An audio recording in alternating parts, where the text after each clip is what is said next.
Oman প্রবাসী বাংলাদেশিদের জন্য বিশাল সুখবর দিয়েছে সালাম এয়ার।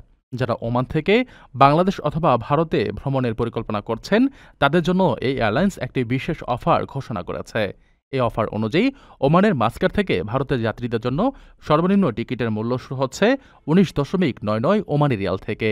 অন্যদিকে বাংলাদেশের যাত্রীরা এই বিশেষ অফারের আওতায় 39.99 ওমানি রিয়াল থেকে টিকিট সংগ্রহ করতে পারবেন। সালাম এয়ার জানিয়েছে এই বিশেষ অফারটি সীমিত সময়ের জন্য প্রযোজ্য হবে এবং এটি আসন খালি থাকা সাপেক্ষে পাওয়া যাবে।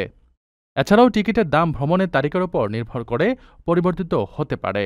এই অফারের মাধ্যমে ওমান ও দক্ষিণ এশিয়ার মধ্যে যাতায়াত আরও সহজ হবে। ফলে দুই অঞ্চলের মধ্যে সম্পর্ক ও ব্যবসাও ভালো হবে বলে আশা করা হচ্ছে। আপনার স্বপ্নগুলো আকাশ ছুবে প্রবাসীর হেলিকপ্টারের মাধ্যমে। বিয়ে, জন্মদিন অথবা যে কোনো বিশেষ প্রয়োজনে হেলিকপ্টার ভাড়া করতে যোগাযোগ করুন স্ক্রিনে দেয়া নাম্বারে। প্রবাসীর হেলিকপ্টার, নিরাপদ ও সাশ্রয়ী বাহনের বিশ্বস্ত নাম।